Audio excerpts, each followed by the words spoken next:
하나님의 말씀 전하도록 하겠습니다.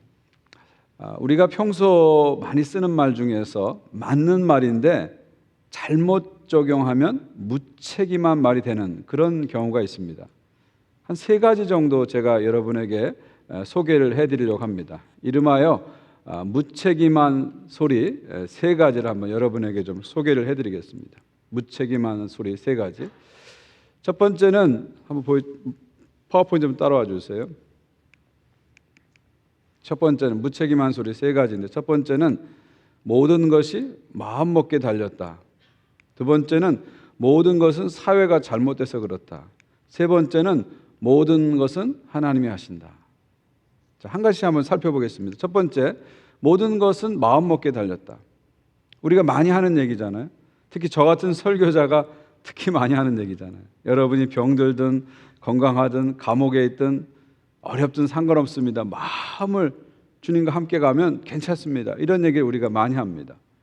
틀린 말 아닙니다. 맞는 말이죠. 근데 완전히 맞는 말이라고 할 수는 없어요. 왜냐하면요, 인간이 그렇게 대단한 존재가 아니거든요. 인간이 마음 하나 갖고 모든 걸 다 통제할 수 있는 그런 대단한 존재가 아닙니다. 여러분, 생각보다 인간은 아주 연약합니다. 그래서 몸의 영향을 직접적으로 받고요, 또 물질의 영향을 항상 받고요, 환경의 영향을 항상 받습니다. 특히 우리 인간은요, 몸하고 마음이 절대 따로따로가 아닙니다. 몸과 마음이 분리되어 있지 않아요.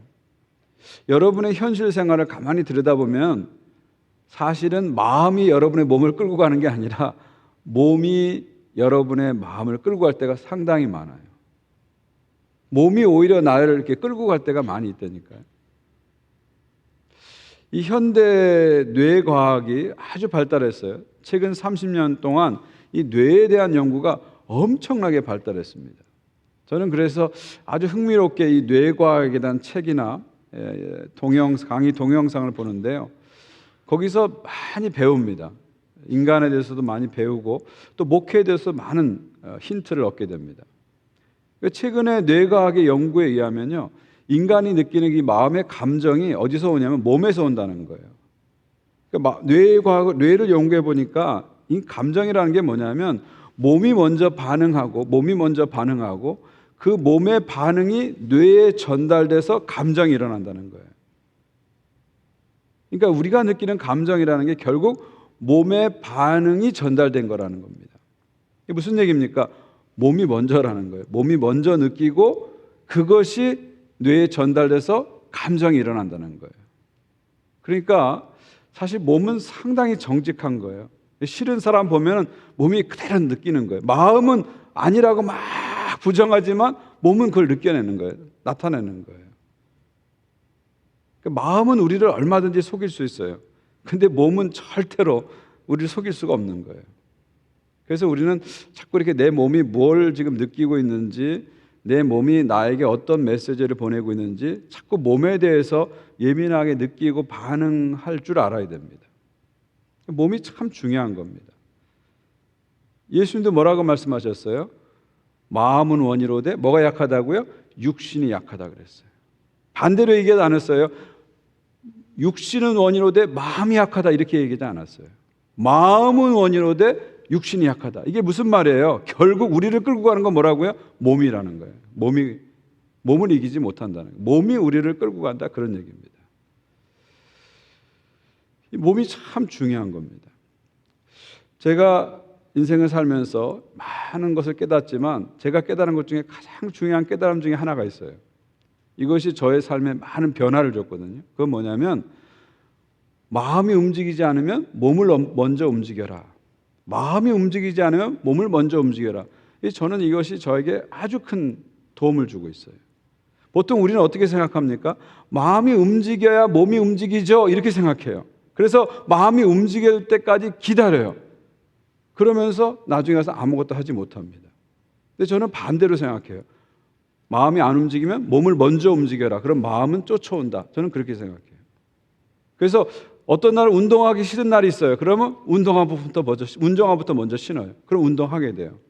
어떤 날은 성경 읽기 싫은 날이 있어요. 그럼 성경 읽고 싶은 마음이 들 때까지 기다리는 게 아니라 그냥 몸을 움직여서 책상에 딱 앉고 성경을 딱 펴버려요. 그럼 성경 읽게 돼요. 몸을 먼저 움직이면 마음이 이렇게 쫓아오더라고요. 근데 자꾸 마음이 움직여야 몸을 움직여야겠다 기다리면 백발백중 실패합니다. 근데 마음은 지금 안 일어나요. 마음을 하기 싫어요. 근데 몸을 딱 움직여 보면 마음이 쫓아와요. 그래서 그렇게 몸을 움직이다 보면 뭐가 생기냐면 습관이라는 게 생깁니다. 이 새로운 습관이 생기면 나중에 그것이 나의 인생을 새롭게 하고 나의 미래를 새롭게 열어주는 것이죠. 몸이 그만큼 중요하다는 겁니다. 모든 것이 마음먹기에 달린 게 아니라 모든 것이 몸으로 움직이기에 달렸다. 저는 그렇게 감히 말씀드리고 싶어요. 여러분, 우리 기독교 영성은 몸의 영성입니다. 몸의 영성이에요. 하나님의 아들이신 예수 그리스도께서는 몸을 입고 이 땅에 오셨고요. 그분은 몸으로 부활하셨고요. 우리의 최종적인 소망은 뭡니까? 몸이 다시 사는 것. 이게 우리의 최종적인 소망입니다. 그래서 우리는 우리의 신앙생활을 몸으로 해야 돼요. 몸으로 해야 됩니다. 때로는 몸을 쳐서 경건의 자리로 나가야 됩니다. 그리고 하나님의 영광을 위해서 이 몸을 산 제물로 자꾸 드려야 됩니다. 두 번째로 무책임한 소리 중에 하나가 모든 것은 사회가 잘못돼서 그렇다. 이런 얘기 우리 쉽게 하잖아요. 물론 사회가 아주 중요합니다. 사회 구조가 아주 중요해요. 저는 한국에서 31년 살았고요. 이제 캐나다 와서 지금 26년째 살고 있어요. 이 두 사회를 살아보니까 이 사회가 얼마나 중요한지를 실감합니다. 이 사회가 건강해야 개인의 삶도 건강하더라고요. 아무리 개인이 노력해도 사회 자체가 건강하지 못하면 개인의 삶도 건강하지 못하다. 이걸 제가 한국 살아보고 캐나다 살아보면서 절실하게 느끼고 있습니다. 근데 문제는 뭐냐면요. 그렇다고 해서 모든 것이 사회 탓이야. 사회 구조 문제야. 이렇게 얘기해 버리기 시작하면요. 개인이 할 일이 아무것도 없어지는 거예요. 사회가 중요합니다. 사회를 바꾸는 게 중요해요. 그러나 동시에 우리는 현재 주어진 사회 속에서 이 구조 속에서 이 틀 속에서 살 수밖에 없는 거예요. 그런데 자꾸 이건 사회 탓이야. 이게 사회 문제야. 구조 문제야. 이렇게 그냥 쉽게 말해버리면 그 다음부터는 아무것도 할 일이 없는 거예요. 무책임해지는 거죠. 특히 요즘 젊은이들이 사회 탓이야. 이렇게 쉽게 말해버리니까 그 다음에 자신이 해야 할 책임과 노력에 대해서는 자꾸 소홀하게 생각하는 거예요. 사회를 바꿔야 되지만 이 주어진 사회 구조 속에서 내가 어떻게 해야 되냐 하는 거예요. 결국 우리는 이 주어진 사회 구조 속에서 공부도 해야 되고 취직도 해야 되고 승진도 해야 되고 결혼도 해야 되고 자녀도 키워야 되는 거예요. 그것을 우리가 받아들여야 됩니다. 받아들여야 돼요. 사회도 중요하지만 개개인의 노력과 참여가 중요하다는 것을 다시 한번 우리는 깨닫게 됩니다. 사회를 바꾸려고 해도 정말 구체적으로 어떤 지점에서 어떻게 바꿔야 될지를 심각하게 생각해야지. 쉽게 그냥 사회가 문제야 하면은 일시적으로 마음은 편할지 모르지만 내 삶에 아무런 변화가 일어나지 않는다. 그런 얘기죠. 세 번째로 모든 것은 하나님이 하신다. 우리 크리스찬들이 많이 하는 말이죠. 예를 들면 내가 좋은 직장에 들어가서 승진했어요. 이렇게 그런 다음에 이렇게 고백하고 모든 것은 하나님이 하셨습니다. 제가 한 건 아무것도 없어요. 하나님이 하셨습니다. 이렇게 고백하죠. 또 부모가 자식을 잘 키워서 시집장가를 보내면서 모든 거 하나님이 하셨습니다. 제가 한 건 아무것도 없어요. 하나님이 키우셨어요. 이렇게 고백합니다. 참 아름다운 믿음의 고백입니다. 절대 틀린 얘기가 아닙니다. 근데 여러분 그것의 의미가 뭔지를 다시 한번 우리가 생각해 봐야 됩니다. 모든 것은 하나님이 하셨다. 이 말은 난 아무것도 안 하고 하나님이 다 했다. 그런 뜻은 아니잖아요. 내가 최선을 다했지만 내가 한 것으로 다 된 것이 아니라 하나님이 도와주시고 인도해 주셔서 이런 결과가 나왔다. 그런 얘기죠. 그러니까 모든 것이 하나님이 하셨다. 이 말은 그런 뜻입니다. 나는 아무것도 안 했다, 그게 아니라 내가 최선을 다했지만 하나님이 도와주시고 인도해 주셔서 내가 오늘 여기에 있게 됐다, 이런 고백이죠. 실제로 우리의 삶 속에서 냉정하게 얘기하면 하나님이 우리를 위해서 대신하지 못하십니다. 아니, 대신하지 못하시는 게 아니라 대신 안 해주세요. 결국 우리의 일은 우리가 해야 되는 거예요. 하나님이 절대 안 해주십니다. 왜냐하면 우리에게 맡기셨기 때문에.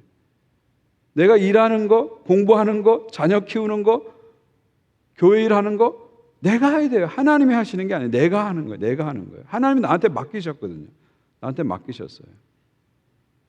하나님이 나한테 맡기셨는데 다시 그걸 하나님께 맡겨드리는 건 사실은 믿음의 행동이라기보다는 하나님께서 책임을 전가하는 거죠. 하나님이 우리에게 맡기신 거예요. 맡기신 거예요. 내가 해야 돼요. 내가 해야 돼요. 여러분 한번 생각해 보세요. 어떤 학생이 내일이 시험이에요. 근데 공부를 안 하고 기도만 하는 거예요. 하나님, 내일 시험 잘 보게 해주세요. 하나님이 대신 시험 쳐주세요. 기도하는 거예요. 그거 잘한 거예요? 잘못한 거예요? 잘못한 거죠. 지가 열심히 공부하고 시험 쳐야죠. 다만 하나님에게 지혜를 구하는 거죠. 지혜를 구하는 거죠. 실제로 신학교에서 어떤 신학생이 내일이 성경 시험인데 공부를 안 한 거예요. 시험지를 딱 받아보니까 아는 문제가 하나도 없어요. 그러니까 끝에다 모든 문제 끝에다 뭐라고 썼냐면 주님은 다 아십니다, 이렇게 써버린 거예요. 주님은 다 아십니다. 마태복음의 산상수는 몇 장부터 몇 장까지입니까? 그러면 주님은 다 아십니다, 이렇게 써버린 거예요. 달란트 비유는 몇 장에 나옵니까? 주님은 다 아십니다, 이렇게 써버린 거예요. 신학교 교수님이 그 답안지를 딱 보고 나니까 너무너무 황당한 거죠. 그래서 채점을 다 하고 마지막에 이렇게 썼다고 합니다. 주님 100점, 너 빵점. 무슨 얘기예요? 우리가 해야 된다는 거예요. 우리가 해야 된다는 거예요. 주님이 해주는 게 아니에요. 우리가 하는 거예요. 우리가 하는 거예요. 그럼 주님께 맡긴다는 건 무슨 뜻일까요? 이 주님께 맡긴다는 것은 결과를 맡기는 거지 일을 맡기는 게 아니에요. 일은 하나님 우리에게 맡기셨는데 그걸 어떻게 다시 주님께 맡겨요? 주님께 맡긴다는 것은 결과를 맡기는 거예요. 내가 최선을 다해서 하지만 그 결과에 대해서는 하나님께 맡기는 거예요. 그래서 내가 최선을 다했지만 내가 원하는 결과가 안 나올 때가 있잖아요. 그때라도 좌절하고 낙심해서 세상 끝난 것처럼 주저앉지 않는 거예요.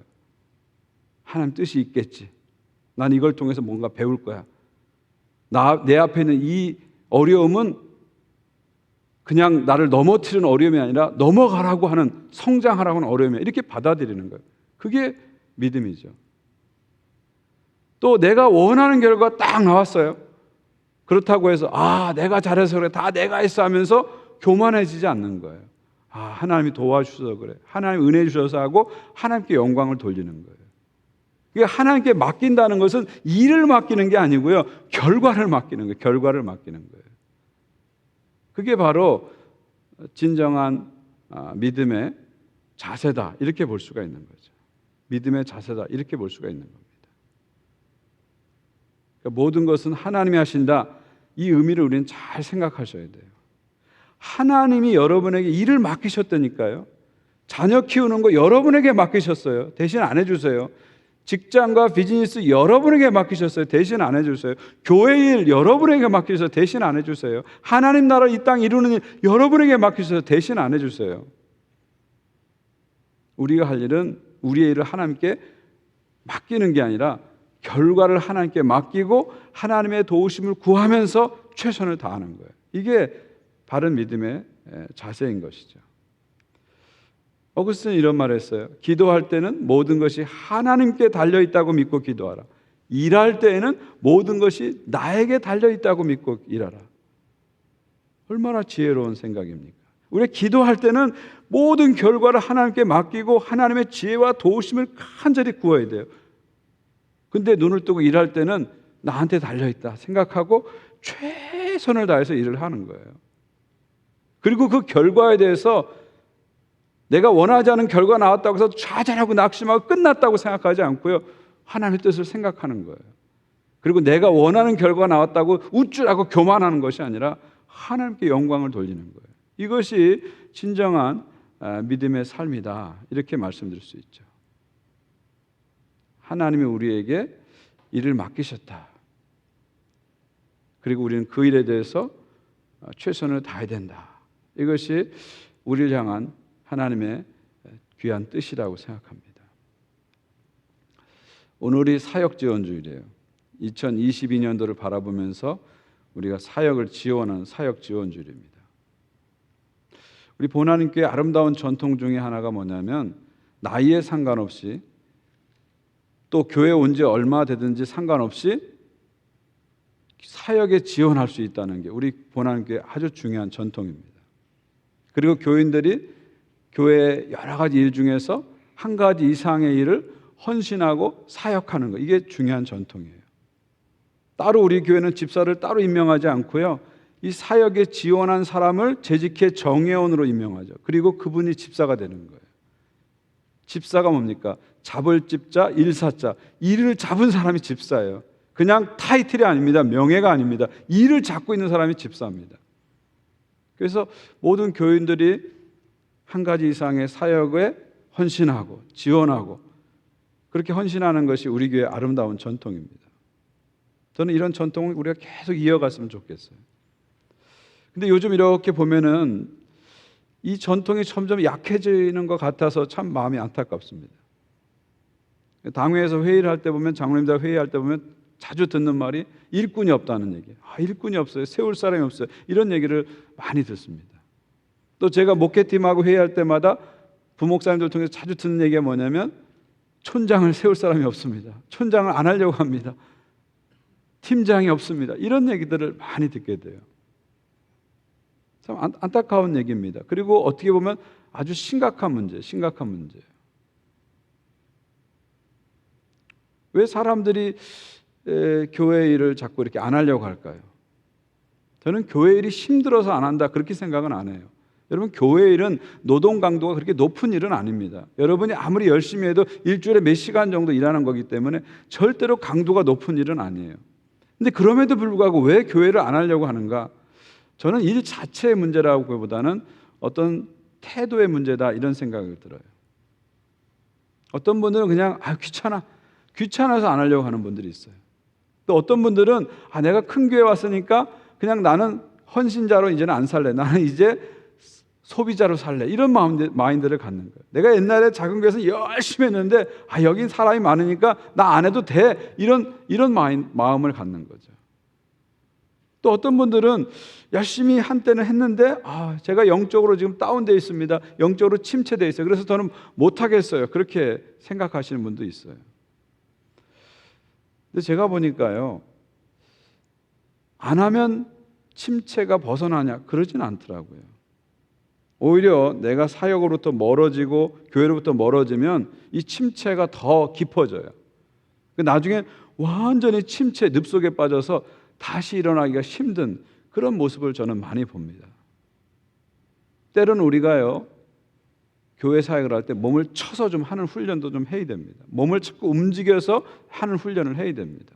아까 제가 말씀드렸잖아요. 마음이 아니지만 몸을 먼저 움직여 보시라고. 그럼 마음이 쫓아온다. 그런 말씀 드렸잖아요. 때로는 지금 내가 영적으로 다운돼서 참 하기 어려워요. 그렇게 느껴질 때가 있어요. 그때 나 쉴래, 멀어질래 하고 멀어지면 점점 멀어져서 나중엔 다시 올라오기가 쉽지 않을 수도 있어요. 내 마음이 어렵고 힘들지만 그럼에도 불구하고 주님을 사랑하는 마음으로 헌신하게 되면 마음도 쫓아옵니다. 영혼도 살아나게 되는 거죠. 그렇게 우리가 함께 주님의 사역을 했으면 좋겠습니다. 보통 세상에는 세 종류의 사람이 있다 그러잖아요. 꼭 있어야 하는 사람, 두 번째는 있으나마나 한 사람, 세 번째는 있어서 방해가 되는 사람. 세 가지 종류 사람이 있다 그러잖아요. 어느 집단에도 이 세 가지 종류의 사람들이 항상 있습니다. 교회 안에도 마찬가지입니다. 꼭 있어야 할 교인이 있고 있으나 마나한 교인이 있고 있어서 방해가 되는 교인이 있어요.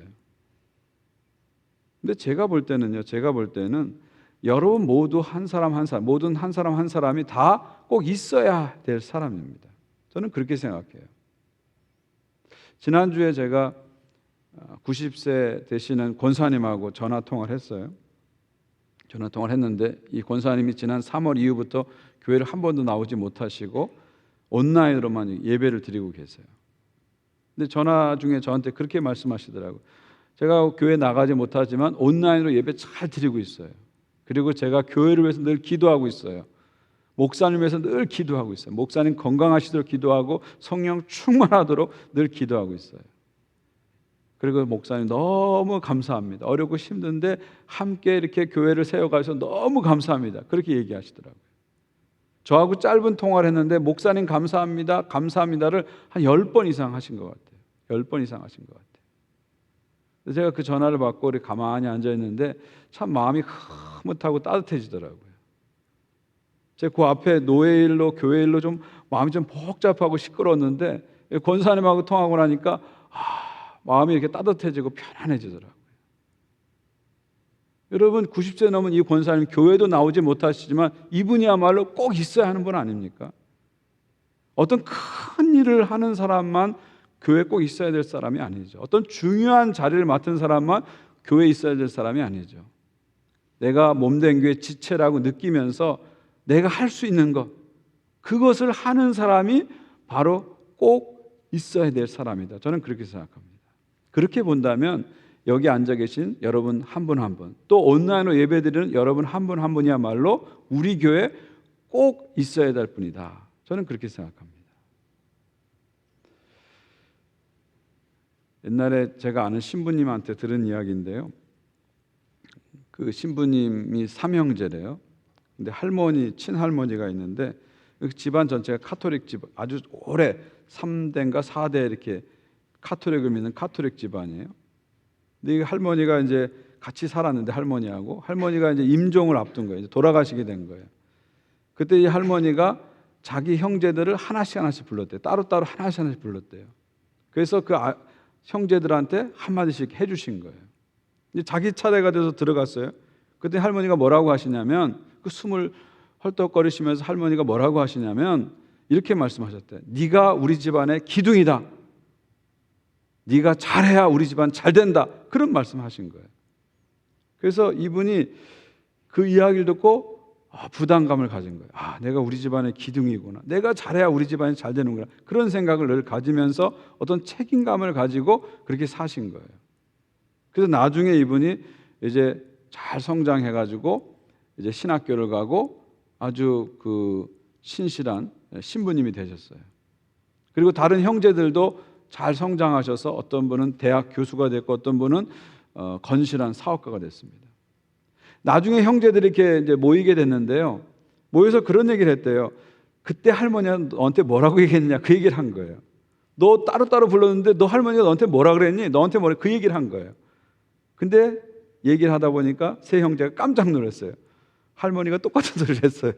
네가 이 집안의 기둥이다. 네가 잘해야 우리 집안 잘 된다. 똑같은 얘기를 한 거예요. 근데 각자 나한테만 할머니가 특별한 말씀 주셨다 생각하고 산 거예요. 내가 우리 집안의 기둥이야 생각하고 열심히 산 거예요. 그래서 아주 훌륭한 사회인이 됐다. 그런 얘기를 하시더라고요. 저는 여러분에게도 똑같은 말씀을 드리고 싶어요. 여기 앉아 계신 여러분 모두가, 오늘 예배드린 여러분 모두가 우리 교회 기둥이십니다. 할렐루야. 여러분이 기둥이세요. 여러분이 기둥이세요. 여러분이 없으면 우리 교회 무너집니다. 여러분이 없으면 우리 교회 흔들립니다. 여러분 한 분 한 분이 우리 교회 기둥이십니다. 여러분이 서야 우리 교회가 쓰는 거예요. 그래서 나는 그냥 물러난 사람이야. 나는 필요 없는 사람이야. 절대 그렇게 생각하지 마세요. 나는 우리 본하나님께 기둥이야. 내가 설 때 교회가 서는 거야. 이런 생각을 늘 가지시기 바랍니다. 그런 마음으로 주님의 교회에 헌신하십시오. 그러면 여러분이 선 자리가 조금이라도 여러분 때문에 아름다워질 겁니다. 그게 바로 주님의 사람이 해야 할 일인 것이죠. 여러분, 하나님께서 저와 여러분을 이렇게 교회로 부르셨어요. 특별히 우리 본하나님 교회로 부르셨는데 부르신 목적이 뭘까요? 우리를 교회로 부르신 주님의 목적이 뭘까요? 저는 세 가지 있다고 생각합니다. 첫 번째는 구원하시기 위해서 부르셨죠. 데살로니가서 5장 9절입니다. 하나님이 우리를 세우심은 노하심에 이르게 하심이 아니요 오직 우리 주 예수 그리스도로 말미암아 구원을 받게 하심이니라. 왜 우리를 교회로 부르셨다고요? 우리 주 예수 그리스도 말미암아 구원을 받게 하기 위해서. 여러분, 구원받게 하기 위해서 교회로 여러분을 부르신 겁니다. 두 번째, 왜 부르셨어요? 아들의 형상을 본받게 하기 위해서 부르신 겁니다. 하나님 미리 아신 자들을 또한 그 아들의 형상을 본받게 하기 위하여 미리 정하셨으니 이는 그로 많은 형제 중에 맏아들이 되게 하려 하십니다. 왜 부르셨다고요? 그 아들의 형상을 본받게 하기 위해서. 영적인 성장을 위해서 여러분 부르신 거죠. 구원을 위해서 부르신 하나님은 영적인 성장을 위해서 여러분 부르신 겁니다. 예수님 닮아가도록, 여러분의 인격과 영성이 예수님 닮아가도록 그것을 위해서 여러분을 교회로 부르신 겁니다. 이게 하나님의 뜻입니다. 하나님의 비전이죠. 마지막 세 번째로 여러분 부르신 목적은 선한 일을 하게 하기 위해서 부르신 거예요. 사역입니다. 구원, 성장, 사역, 이것이 여러분을 교회로 부르신 주님의 중요한 목적입니다. 오늘 본문 보십시오. 너희는 그 은혜에 의하여 믿음으로 말미암아 구원을 받았으니 이것은 너희에게서 난 것이 아니요 하나님의 선물이라. 행위에 난 것이 아니 이는 누구든지 자랑하지 못하게 합니다. 자, 저희 여러분이 어떻게 구원받았다고요? 은혜에 의하여, by grace, 은혜에 의하여, 믿음으로 말미암아, through faith, 믿음으로 말미암아 구원을 받은 겁니다. 저와 여러분이 구원받은 것은 여러분이 노력해서 어떤 행위를 해서 선한 일을 해서 구원받은 게 아니고요, 하나님의 은혜, by grace, 은혜에 의해서 구원받은 거예요. 하나님의 온전한 선물을 통해서 구원받은 거예요. 예수 그리스도의 십자가 은혜로 우리가 구원을 받은 거예요. 그런데 그 은혜가 어떻게 나의 것이 됐어요? 어떻게 나의 것이 됐어요? 믿음을 통해서 나의 것이 된 겁니다. Through faith, 믿음을 통해서 나의 것이 된 거예요. 그러니까 믿음이라는 건 뭐예요? 하나님의 은혜를 받는 통로가 바로 믿음인 것입니다. 믿음은 바로 하나님께서 하신 일을 받아들이는 게 믿음이에요.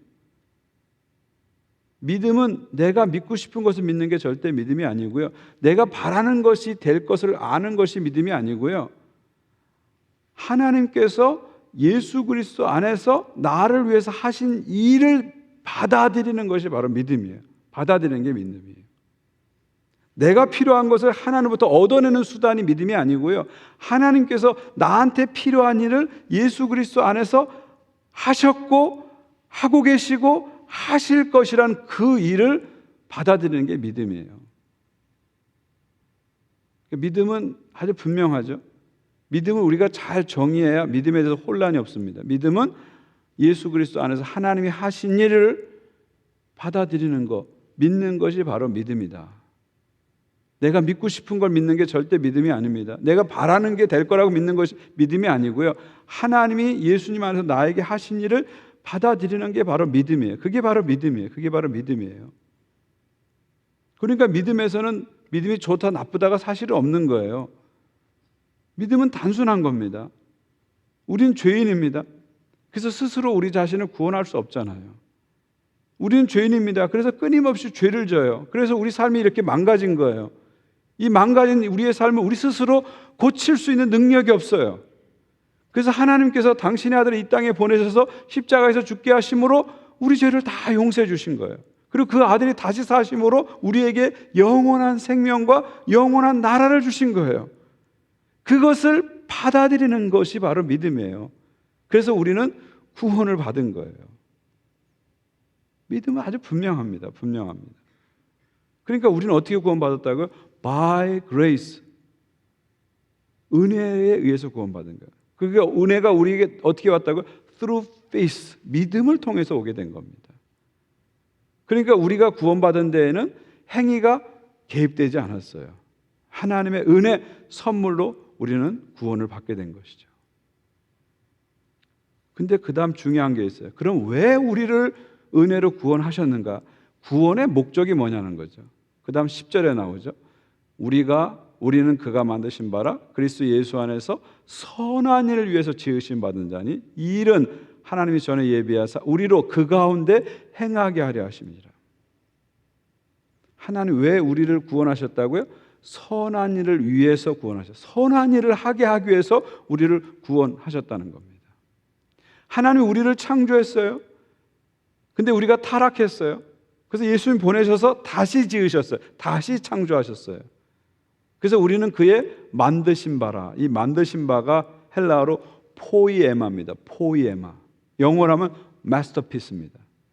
우리를 명품으로, 명작으로 만드신 거예요.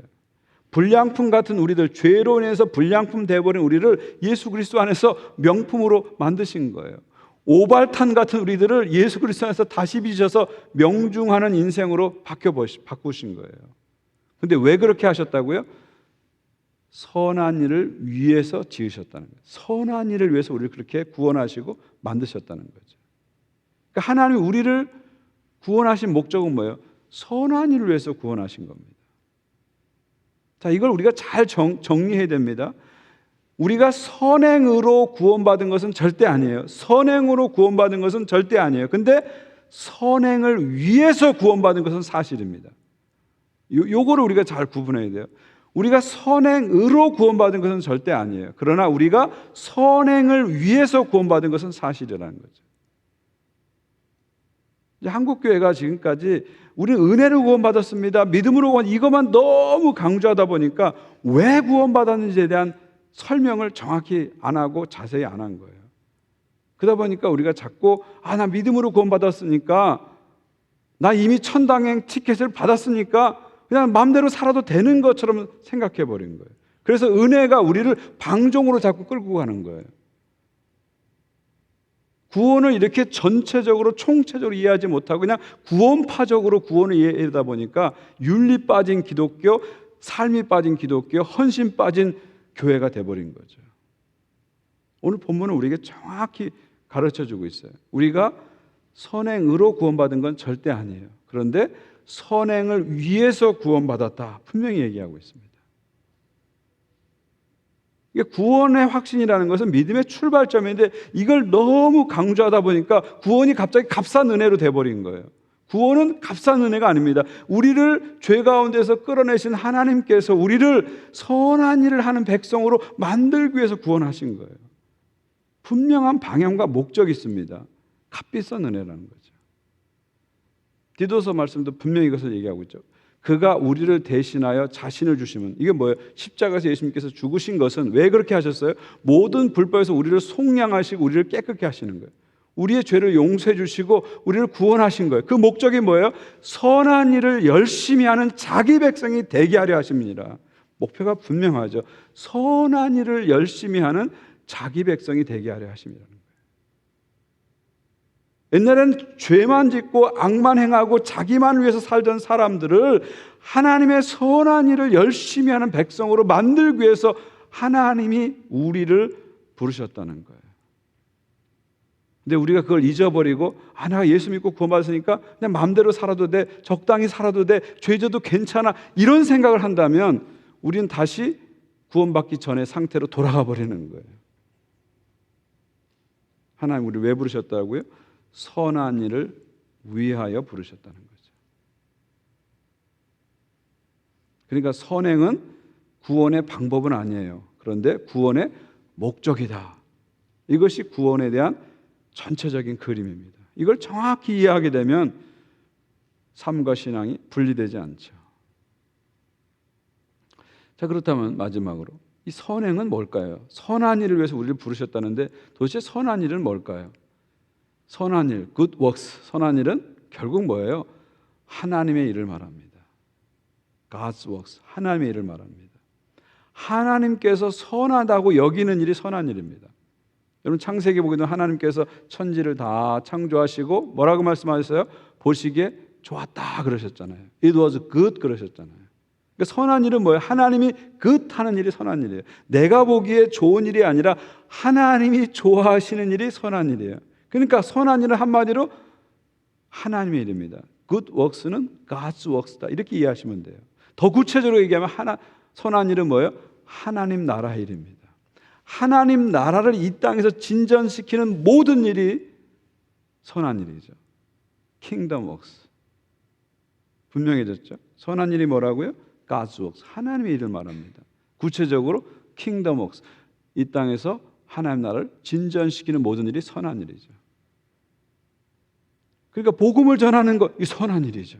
이웃을 사랑하는 거 선한 일이죠. 교회에 헌신하고 형제 자매를 세우는 거 선한 일이죠. 세상 속에서 정의를 이루고 평안을 이루고 창조 세계를 보존하는 것, 선한 일이죠. 바로 하나님께서는 이 선한 일을 위해서 저와 여러분을 교회로 부르신 것이죠. 이것이 구원의 목적이라는 것입니다. 그래서 우리는 하나님이 맡기신 선한 일을 열심히 하는 백성이 되는 것이 우리의 삶의 중요한 과제인 것입니다. 그것을 우리에게 맡기신 거예요. 다시 하나님께 맡길 필요가 없어요. 하나님이 우리에게 맡기신 거예요. 우리를 믿고 우리에게 맡기신 거예요. 그 일에 내 은사와 내 열정과 내 상황에 맞게 최선을 다하는 것이 바로 하나님 백성의 삶인 것입니다. 사랑하는 성도 여러분, 하나님께서는 저와 여러분을 부르십니다. 오늘 에베소 말씀에 의하면 하나님 우리를 선한 일을 위해서 지으셨다. 선한 일을 위해서 구원하셨다. 이걸 다른 말로 얘기하면 에베소 2장 10절은 다른 말로 하면 뭐예요? God wants you. 하나님이 당신을 원하신다, 그런 얘기예요. 하나님이 당신을 원하신다. 나는 아닙니다 하고 뒤돌아보는 바로 당신을 원하시는 겁니다. 바로 당신을 원하시는 거죠. 하나님 여러분을 원하십니다. 여러분을 필요로 하십니다. 내가 하나님의 선한 일을 맡은 자라는 사실을 깨닫고 그 하나님의 부름에 응답하는 것, 이것이 바로 우리가 해야 할 일이죠. 특별히 우리는 교회 안에서 선한 일을 해야 됩니다. 이 선한 일은 연대해서 해야 됩니다. 함께 해야 돼요. 함께 해야 돼요. 혼자 할 수 없어요. 함께 해야 됩니다. 오늘 사역 지원 주일인데요. 결국 하나님의 일을, 선한 일을 함께 하자, 그런 얘기입니다. 우리 교회 안에 11개 개발원이 있고요. 66가지의 팀이 있어요. 66개 팀이 있습니다. 사역 가지수라면 86가지의 사역이 있습니다. 그 중에서 내 감동이 있는 것, 내가 정말 할 수 있는 것들을 한 가지 이상 하는 거예요. 그것이 바로 하나님께서 우리에게 주신 중요한 사명인 것입니다. 특별히 내년부터는요, 우리 교회가 이 촌이 선한 일을 하는 촌으로 좀 바꾸려고 해요. 지금까지 말씀 나누고 삶을 나누는 일을 했는데 그것도 하지만 이제는 선한 일을 함께하는 촌으로 같이 가자. 선한 일을 함께하는 촌, 선교적 촌으로 같이 가자. 그렇게 좀 방향을 좀 바꾸려고 합니다. 여러분이 교회 사역을 통해서, 촌의 사역을 통해서 함께 이 선한 일을 해나가는 것, 이 선한 일의 열매를 맺어가는 것, 이것이 주님을 기쁘시게 하는 일이고 저와 여러분을 교회로 부르신 하나님의 목적입니다. 이 귀한 일에 함께 헌신하는 여러분 모두가 되시기를 주의 이름으로 축원드립니다. 우리 함께 찬양하기 원하는데 오늘 찬양 가사 중에 이런 말씀이 있습니다. 당신은 사랑받기 위해, 그리고 그 사랑 전하기 위해. 예수님께서 왜 십자가에 죽으셨다고요? 여러분을 사랑받게 하기 위해서, 하나님의 사랑받는 자녀로 만들기 위해서 십자가에 죽으신 거죠. 그리고 또 목적은 뭐죠? 그 사랑 전하기 위해, 하나님의 사랑을 전하는 선한 일을 하기 위해서 여러분을 부르셨습니다. 주께서 택하시고 이 땅에 심으셨네, 또 하나의 열매를 바라시며. 왜 여러분을 우리 교회로 부르셨죠? 또 하나의 열매를 바라시기 때문에, 여러분을 통해서 또 하나의 새로운 선한 일의 열매가 맺혀지길 원하셔서 저와 여러분을 부르셨습니다. 또 하나의 열매를 바라시는 그 주님의 마음을 기억하면서 우리 함께 찬양하기 원합니다. 우리 다 일어나셔서 함께 찬양하겠습니다.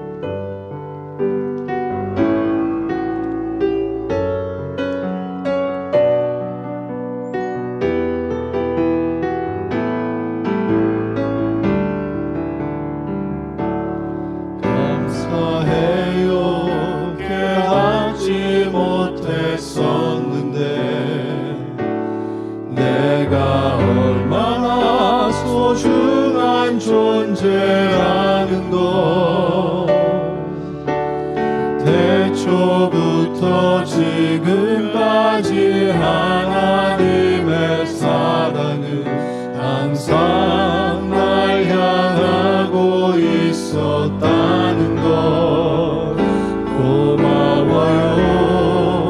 그 사랑을 가르쳐준 당신께, 주께서 허락하신 당신께 그리스도의 사랑으로 더욱 섬기며 이제 나도 세상에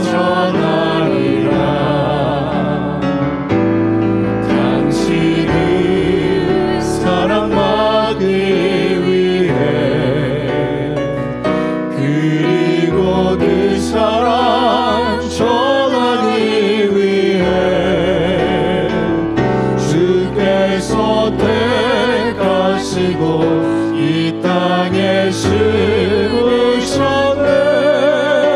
또 하나의 열매를 바라시며 감사해요.